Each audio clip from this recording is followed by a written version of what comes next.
Et voilà, voilà, voilà, voilà. J'espère que ça vous a plu, hein. Vous êtes toujours là? Chronique moteur par Vroom. Et on accueille Monsieur Vroom et on applaudit. Première chronique, c'est parti. Bonsoir à tous, amis Noobers, amis Noobuzz. Bonsoir ce soir en hommage à la sortie de Fast and Furious. Je vais vous parler d'une discipline qui colle bien à cet événement, le drift. Tout d'abord, la traduction de ce mot, dérive. Comme vous allez le voir tout au long de ma chronique, si tu peux lancer la petite vidéo, il y en a un qui sait ce que cela veut dire dériver. Mais nous reviendrons plus tard sur ce grand monsieur. Comme son nom l'indique, cette discipline vient du pays du soleil levant. Au milieu des années 60, les meilleurs d'ailleurs. Dans les collines de Nagano, quelques furieux adoraient monter des collines à toute allure en faisant la course. Cette pratique se dénommait le toge et était pratiquée par les oku. Ah bah dis donc, ça c'est Afin d'aller plus vite d'un point à un autre, ils ont adopté la technique des pilotes de rallye, à savoir dérapage, freinage retardé. Ensuite, ils ont commencé à s'attaquer à la préparation de leur véhicule afin de grignoter encore des secondes. Au fur et à mesure et grâce à l'amélioration des performances, les oku ont découvert que non seulement le temps descendait, mais les sensations étaient de plus en plus intenses. Incroyable. Du toge est né le drift. Compte tenu de l'engouement du public pour ces manifestations, les sponsors ont afflué et c'est aujourd'hui une discipline de sport auto à part entière. Alors tout d'abord, quelle voiture faut-il pour pratiquer le drift? Alors, oui, c'est vrai, quel véhicule? Il faut dans un premier temps une voiture propulsion. Propulsion. Kezako. Kizako, je ne sais pas. C'est un véhicule dans les roues arrière. Il y a CC qui veut te faire un petit coucou là. Il arrive en drift. Wouh! CC, tu arrives en drift? C'est notre Furious. Alors tu disais, pardon. Donc je disais que c'est un véhicule dont les roues arrière sont motrices. Et la plupart des voitures que vous croisez dans la rue sont des tractions, qui ont donc les roues avant motrices. D'accord. Donc traction c'est avant et propulsion c'est arrière. Donc là, avec ça, ça va pas le faire.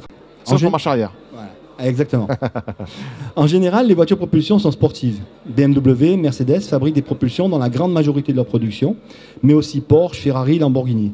Vous l'aurez compris, quasiment que des sportives, et cela va aider car la deuxième chose qu'il faut pour drifter, c'est un bon élevage de chevaux vapeur. Ah oui, d'accord. On peut dire qu'à moins de 200 canassons, ça marche pas. Ah oui, au minimum 200 chevaux. Ah ouais, minimum. Enfin, la dernière chose qu'il faut, c'est avoir un père qui s'appelle Pirelli, Michelin ou Bridgestone, ou avoir un portefeuille bien garni, car comme vous pouvez le voir sur les images qui défilent derrière moi, il s'échappe beaucoup de fumée des pneus. Ouais, et cette dernière provient de la gomme qui reste sur le bitume, mais pas sur le pneu. Ah bon, oui, non. trêve de plaisanterie, il existe des pneus spécial drift qui sont moins adhérents et qui s'usent donc moins vite puisqu'ils accrochent moins. C'est le but. Mais ils font quand même de la fumée ou pas? Ils font quand même de la fumée. Ah, parce que c'est le truc fun, c'est de la fumée. Hein. Mais ils sont plus en plastique qu'en caoutchouc, en fait. Bon, la voiture, c'est fait. Maintenant, quelle technique adopter? Alors, la plus simple, c'est celle que nous avons tous pratiquée. Tirer le frein à main. Ouais. On rentre dans le virage, hop, un petit coup de frein à main, et la voiture glisse de l'arrière. Simple. Mais si pas de chevaux pour rattraper la dérive, ciao, tête à queue. D'où l'autre solution, le power over. Alors, plus simple, on rentre dans le virage modérément et d'un coup, on met les pleins de gaz. On contrebraque et hop, voilà. Bon, là aussi, il faut un hara, hein, sinon il va rien se passer. Hein. Mais là, il faut quand même bien être un pilote. Hein. Une autre technique consiste à débrayer en pleine accélération et réembrayer de suite. Bon, quand j'étais jeune, on appelait ça la sirette, comme en moto. Quand on a une boîte auto, en fait, ça marche pas. Non. Évidemment. Alors, ça a donc conseillé vivement sans embrayage renforcé, sinon votre garagiste va vous accueillir après chaque week-end avec un grand sourire. Il existe aussi deux techniques avec le frein. Soit rentrer dans le virage à vive allure en freinant et le fait de relâcher le frein fait dériver l'arrière. Soit la technique finlandaise. Donner un coup de frein avec le pied gauche tout en gardant le pied droit en accélération. Ça, c'est la technique finlandaise. Les Finlandais n'ont qu'un pied ou quoi? Non, mais c'est eux qui conduisent comme ça.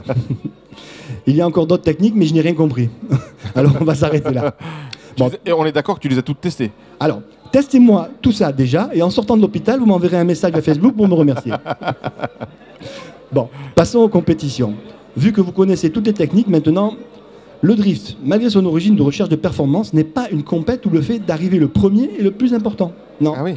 Les juges doivent connaître les limites des voitures, les différentes techniques utilisées par les pilotes. Ces experts jugent et évaluent la trajectoire, la vitesse, l'angle, la qualité du spectacle et le contrôle du véhicule. Mais juges. les arbitres, ils sont à l'intérieur du véhicule ou? Non, ils sont en dehors. Ils regardent des vidéos, donc. Ils regardent. Non, pas vidéo, en live. Ils regardent en live comment?